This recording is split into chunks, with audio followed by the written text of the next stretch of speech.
জীবনে কাজ করার স্বপ্ন সবাই দেখে, কিন্তু স্বপ্ন পূরণের সাহসটা খুব কম মানুষের থাকে। স্বপ্ন দেখার সাথে সাথে পূরণ করার দায়িত্বটাও কিন্তু তোমার।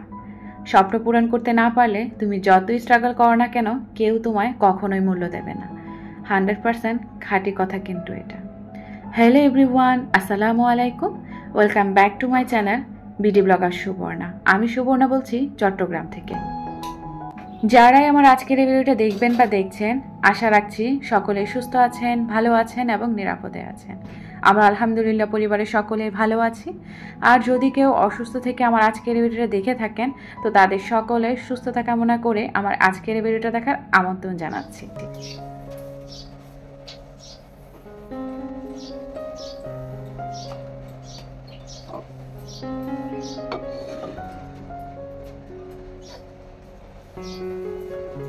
আমি আশা রাখতে পারছি যে বরাবরের মতো আমার আজকের এই ভিডিওটাও আমার সকল আপু ভাইয়াদের কাছে ভালো লাগতে পারে।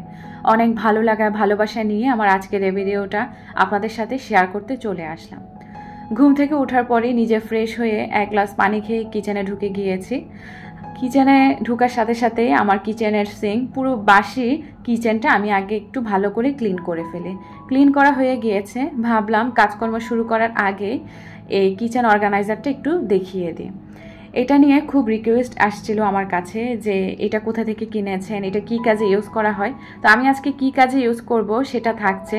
সেই সাথে কিচেন অর্গানাইজারটা কিন্তু আপনার কিচেনকে অনেক স্মার্ট করে গড়ে তুলবে। আর এটা কিন্তু ফোল্ডিং করা যায়, আর আমার সিঙ্কের মধ্যে কিন্তু খুব সুন্দর এঁটে যায়। শাক সবজি, ফল মূল, মাছ সব কিছু এটাতে ওয়াশ করা যাবে। আর অনেক বড় হওয়াতে আর ফোল্ডিং করে এটাকে কিন্তু ছোট জায়গায় এবং বড় জায়গায় রাখা যায়। তো এই যে আমি কিন্তু দেখিয়ে দিচ্ছি। আর এটার কিভাবে কাজ করা হয় তো এটা কিন্তু আমি এখনই শেয়ার করে দেবো আপনাদের সাথে। তো এই কিচেনের এই জিনিসটা আমার খুবই হেল্পফুল।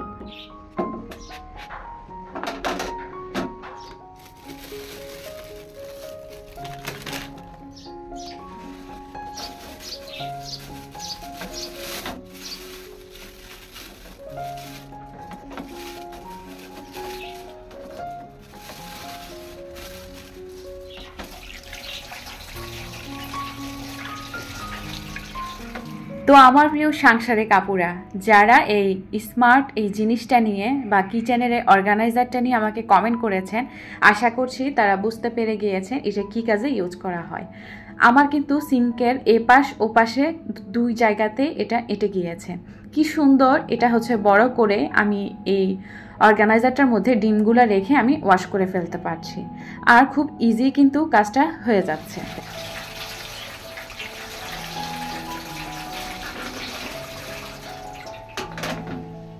এছাড়াও এই কিচেন অর্গানাইজারটা কিন্তু আমি শাক সবজি, মাছ, ফল ফ্রুট এসব কাজেও ইউজ করে থাকি।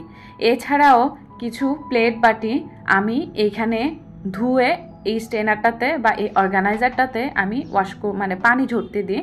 ধোয়ার পরে বলতে পারেন এই কিচেনের এই স্মার্ট অর্গানাইজারটা আমার কিচেনের কাজকে অনেক সহজ করে দিয়েছে। আপনাদের যাদের কিচেনে এখনও এই স্মার্ট কিচেন অর্গানাইজারটা যুক্ত হয়নি, তারা চাইলে এই জিনিসটা এখনই কিনে নিয়ে নিতে পারেন। দাম মাত্র বেশি না, 150 টাকা। আরএফএলের শোরুম বলেন, আরএফএলের নর্মাল দোকানগুলোতেও পেয়ে যাবেন। তো আমার ডিমগুলো ওয়াশ করা হয়ে গিয়েছে। আসলে গতকাল রাতে ডিমগুলো নিয়ে আসা হয়েছিল আর ওয়াশ করা হয়নি। কিছু বাজার দেখতে পাচ্ছেন ব্যাগের ঝুড়িটার মধ্যে রেখে দিয়েছি।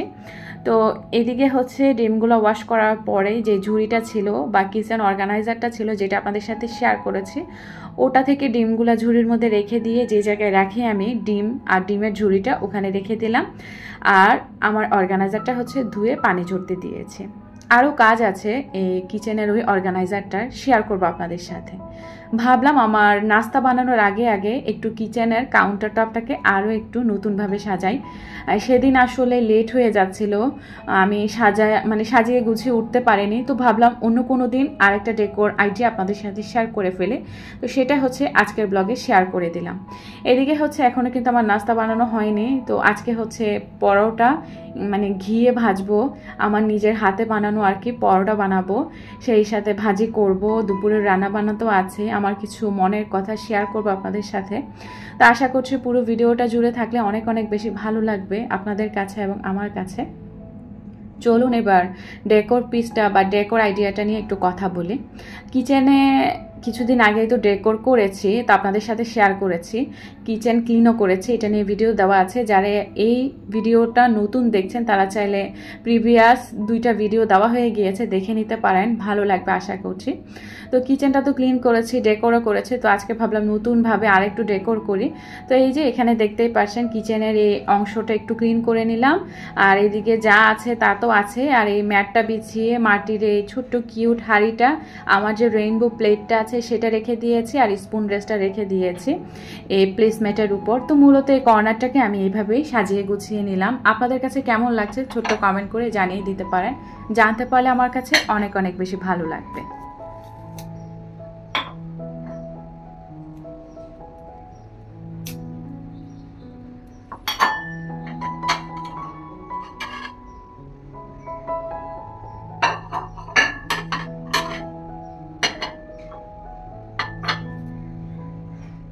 কিচেনের কাউন্টার টপটা আবার নতুনভাবে ডেকোর করার পরপরই আবারও কাজে লেগে গেলাম।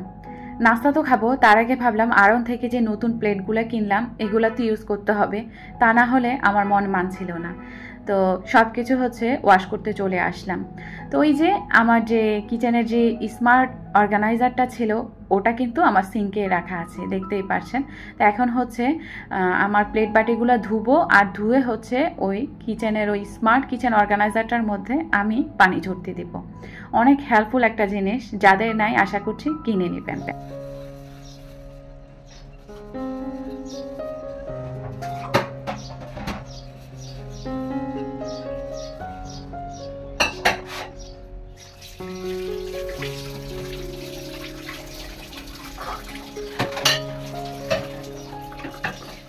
তো আমার সব প্লেট বাটি কিন্তু ওয়াশ করা হয়ে গিয়েছে, আর এখন আমি হচ্ছে এটাতে পানি ঝরতে দিব, মানে কিচেন অর্গানাইজারটার মধ্যে।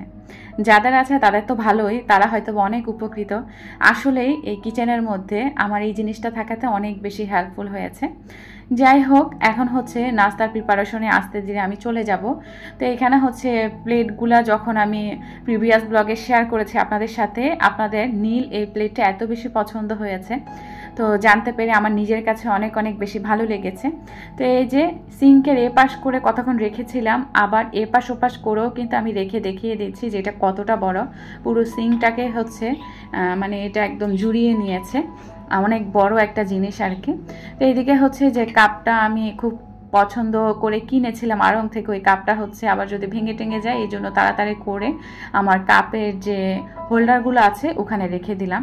খুব ভালো লাগছিল দেখতে। আসলে সাজানো গোছানো ঘর সবসময় ভালো লাগে, আর সব সাংসারিক মেয়েদেরই স্বপ্ন। এদিকে হচ্ছে সব কাজকর্ম শেষে আমি আমার পরোটার যে খামিরটা সেটা রেডি করে রেখে দিলাম। তো সেটা শেয়ার করলাম না, এমনিতে অনেক বড় হয়ে যাচ্ছে ব্লগটা, সেই জন্য। আর এখানে হচ্ছে বরবটি দিয়ে আলু দিয়ে একটা ভাজি করে নিচ্ছি। আমার আপুরা তো রান্নায় অনেক বেশি পারদর্শী, আমি না হয় এগুলা নাই শেয়ার করলাম। হঠাৎ করে কারেন্ট চলে গিয়েছিল, এত বেশি গরম লাগছিল। ভাগ্যিস ভালো গরমে চার্জার ফ্যান ছিল, তার কারণে উপকার হয়েছে। তো চার্জার ফ্যানটা ছেড়েই আমি পরোটাগুলো এক এক করে বানিয়ে নিয়েছি। তো ফ্রিজে হচ্ছে আমি ঘি রাখি, তো ঘিটা বের করে ফেললাম। তো এই যে দেখতেই পাচ্ছেন ঘিটা একটু গলে যাবে। তো কারেন্টও চলে এসেছে, ভাবলাম এক একটা করে সবগুলা পরোটা এখন সেঁকে নিই। তবে আমি যখন পরোটা নর্মালভাবেই বানাচ্ছিলাম, তো প্রথমে তো গোল করে বানাতে হয়, তারপরে মূলত এটাকে চারকোনা শেপ করে বানাতে হয়। তখন কিন্তু যখন গোল করে বানানোর পর একটা ভাঁজ দেয়, তখন কিন্তু ওইখানে অনেকে তেল দেয়। আমি কিছুই দিনে আমি নর্মালি এইভাবে ফোল্ডিং করে বানিয়ে নিয়েছি। তো এই জন্য কিন্তু আমারটা ওইভাবে করে ফুলে নেই, আর না হলে কিন্তু যদি ওইভাবে বানানো হতো তাইলে কিন্তু ঠিকই আমার এই পরোটাগুলো ফুলতো। আর এত বেশি গরম লাগছিল, চুলার স্পিড বাড়িয়ে দিয়ে যে আমি পরোটা সেঁকবো ওইটার কোনো ওয়ে ছিল না, খুব খারাপ লাগছিল নিজের কাছে। তবু আলহামদুলিল্লাহ পরোটাগুলো এত বেশি মজা হয়েছিল, ক্রিস্পি হয়েছিল। তো একটা সময় আসলে এরকম রুটি গোল হতো না, চারকোনা হতো না, তখন খুব খারাপ লাগতো যে যারা বানায় তারা কেমনে বানায়, তাদেরটা এত সুন্দর কিভাবে হয়। কিন্তু আজ হ্যাঁ, আমারটাও হয় এরকম। আসলে মানুষ পারে না এমন কোনো কিছুই মনে হয় নাই, চেষ্টা করতে করতে একটা সময় ঠিকই সে সফল হয়ে যায়। ওই যে কথায় আছে না, মানুষ তার স্বপ্নের সমান বড়, সেরকম আর কি আমারটাও হয়েছে একই অবস্থা। এখানে একে একে আমার সবগুলো পরোটা ঘি আমি ভেজে ফেলেছি, কি যে গ্রান আসছিল বলার মতো না। আর এখানে হচ্ছে সাদা যে প্লেটটা আমি কিনেছি আড়ং থেকে, ওইটার মধ্যে সবজিটা সার্ভ করে নিলাম। আসলে অল্প একটু সবজি বাট বাটিটার একদম নিচে পড়েছিল। বাটিটা আসলে এত বড়, 200 টাকা হিসেবে আমি মনে করি অনেক ভালো এই বাটিটা। তো এখানে হচ্ছে যে প্লেটগুলো কিনেছি আমি আড়ং থেকে, সেগুলো দিয়ে মূলত আজকে সকালবেলার নাস্তাটা সেরে নিব। তো খুব সাদামাটা একটু আয়োজন আর কি। তো যাই হোক, আমার সাহেব আজকে বাসায় আছে, তো তাকে নিয়ে হচ্ছে একসাথে নাস্তাটা করে নেব। বাবুদেরকে আগেই খাইয়ে দিয়েছি, কেননা ভিডিও শ্যুট তারপরে এগুলো করতে গেলে দেখা যায় অনেক বেশি লেট হয়ে যায়। তো ওদেরকে আগে খাইয়ে দিয়ে তারপরে আমরা হাজব্যান্ড ওয়াইফ খাচ্ছি। আর আমার এই প্লেটগুলো আমার ডাইনিংয়ের যে চেয়ারের ফুমের সাথে হচ্ছে একদম ম্যাচ হয়ে গিয়েছে, একদম কাকতালীয়ভাবে। তো ভালোই লাগছিল। আমার ইচ্ছা আছে আড়ং থেকে এই কালারের ভিতরে আমি কিছু আস্তে ধীরে করে কালেক্ট করব আর কি। তো এদিকে হচ্ছে নাস্তা খাওয়া শেষ, যেহেতু থালা বাসনগুলো হয়েছিল সেগুলো আবার ওয়াশ করে ফেললাম। চায়ের লিকার তো চুলাতে বসিয়ে রেখেছিলাম, এখন হচ্ছে চা বানানোর পালা। তো কিউট কিউট কাপগুলো নিয়ে নিলাম। এখন হচ্ছে চায়ের লিকারটা হচ্ছে আমি এই দুধ চিনির মধ্যে ঢেলে দিব।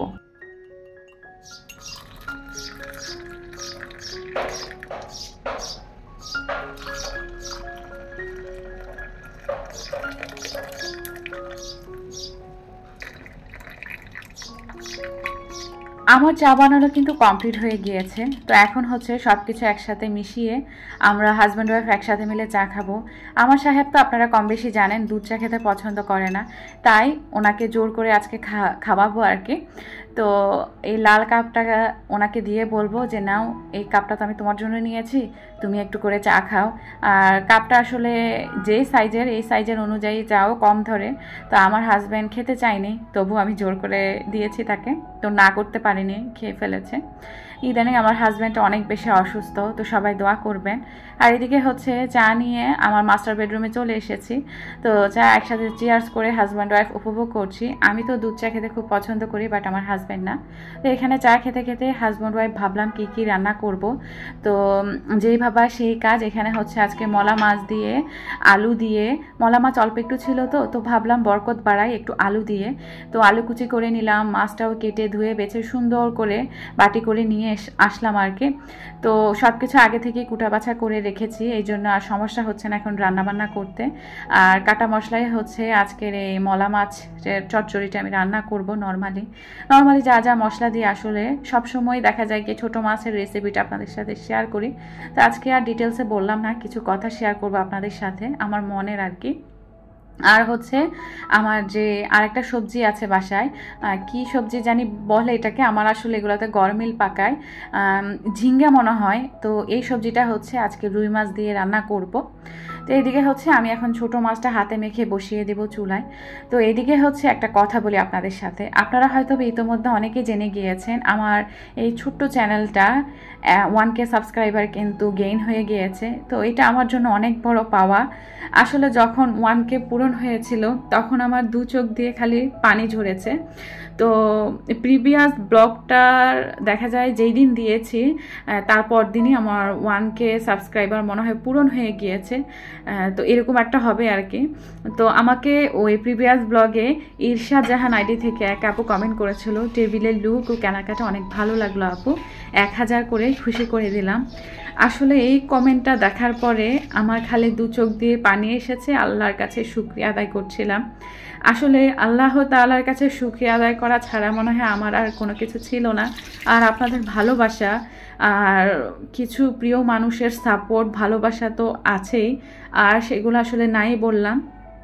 তো আমি আসলে অনেক ইমোশন হয়ে যাচ্ছি, তো ইগনোর করবেন এটাকে।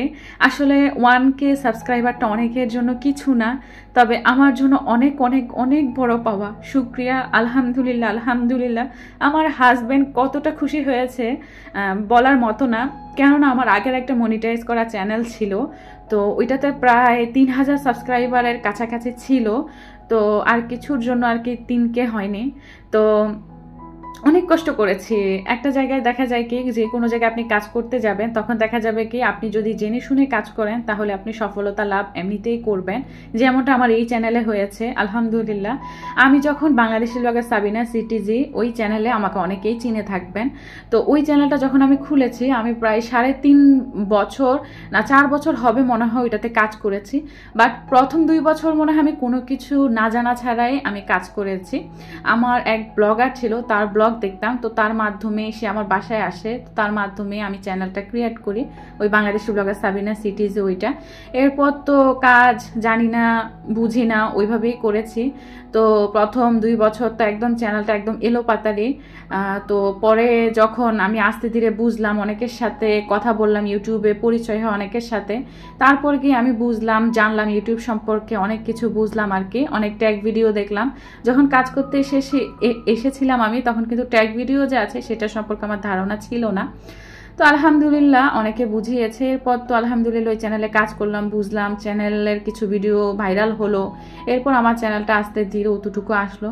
তো হঠাৎ করে দেখতেছি যে আসলে আমি ওই চ্যানেলে একটু গাফিলতি করেছিলাম, একটা ভুলও করেছি, যার কারণে আমাকে ভুলের মাসুল দিতে হয়েছিল, সেটা নাই বললাম। তো এরপর কি আর অনেক ডিপ্রেশনে পড়ে গিয়েছি। ভাবলাম যে না থাক, আরেকটা চ্যানেল ক্রিয়েট করি। ওই চ্যানেলে অ্যাডসেন্স লেটারও আছে আমার। তো অনেক মানে ডিপ্রেশন থেকে কাটিয়ে উঠে আবার স্বপ্ন দেখা শুরু করলাম। আলহামদুলিল্লাহ এই চ্যানেল খুললাম ডিসেম্বরের 1 তারিখে, খুলে আমি ফার্স্ট ভিডিও দিলাম। এরপরে আলহামদুলিল্লাহ আজকে হচ্ছে মে চলে, তো হ্যাঁ মেই চলতেছে। তো ডিসেম্বর, জানুয়ারি, ফেব্রুয়ারি, মার্চ, এপ্রিল, মে, তো 6 মাস রানিং। তো এই 6 মাসে গিয়ে আলহামদুলিল্লাহ আমার 1K সাবস্ক্রাইবার গেইন হলো। ফেব্রুয়ারি শেষের দিকে আমার ওয়াচ টাইম ফিল আপ হয়ে গিয়েছিল। তো 3 মাসের মধ্যে আলহামদুলিল্লাহ ওয়াচ টাইম ফিল আপ হয়ে গিয়েছে ভাগ্যক্রমে, বাট সাবস্ক্রাইবার পূরণ হয়নি। তো এতদিনে গিয়ে হয়েছে আলহামদুলিল্লাহ। সবই আপনাদের দোয়ার ভালোবাসা, সবাই আমার জন্য দোয়া করবেন। আমি আপনাদের জন্য মন থেকে অনেক অনেক দোয়ার ভালোবাসা থাকলো। আসলে আমার ভালোবাসাটা আমি প্রকাশ করতে পারছি না, আপনারা বুঝে নেবেন। অনেক প্রিয় মানুষের কাছে আমি অনেক চিরকৃতজ্ঞ। ইনশাল্লাহ কোনো একটা সময় বলবো আমি তাদের কথা। তো দোয়া করবেন। আর মনিটাইজ এখনও করাইনি, দেখি কি হয়। দোয়া করবেন যাতে সব কিছু ঠিকঠাক মতো হয়। তো আমার আরও সফলতার কথা আমি ইনশাল্লাহ কোনো এক সময় আরও ডিটেলসে বলবো। তো আজকে খালি এটাই বলবো যে আমার 1K সাবস্ক্রাইবার হয়েছে, এটা আমার জন্য অনেক বড় ব্লেসড, অনেক বড় খুশির ব্যাপার। আমি স্বপ্ন দেখতে দেখতে স্বপ্নের একদম যে প্রথম ধাপটা সেটা পূরণ করে গিয়েছি। এখন বাকিটা আল্লাহর হাতে, বাকি ধাপগুলো কীভাবে পূরণ করব। আল্লাহ সহায় হোক আমার সাথে। আমার যে কষ্ট, স্ট্রাগল, সেগুলা যে আমি পূরণ করতে পারছি আস্তে ধীরে, এটা আমার জন্য অনেক বড় পাওয়া। আমি আসলে অনেক বেশি এক্সাইটেড আর অনেক বেশি ইমোশন, যার কারণে আমি কি বলতে কি বলে ফেলছি আমি নিজেও জানি না। ভুল ত্রুটি হলে ক্ষমা সুন্দর দৃষ্টিতে দেখবেন আমার আপু ভাইয়ারা। দুপুরের খাবার দাবার তো খুব সিম্পল রকম ছিল। তো এটা ছিল সন্ধ্যার সিন। মোগলাই পরোটা বানিয়েছি নিজ হাতে, আর হাজব্যান্ডকে বলেছিলাম একটু ভেলপুরি খেতে ইচ্ছে করলো, তো নিয়ে আসলো। এই ছিল সন্ধ্যার আয়োজন। তো আজকের মতো এখানে বিদায় নিচ্ছি। সবাই ভালো থাকবেন, সুস্থ থাকবেন, আমাদের জন্য দোয়া করবেন। আল্লাহ হাফেজ, আসসালামু আলাইকুম।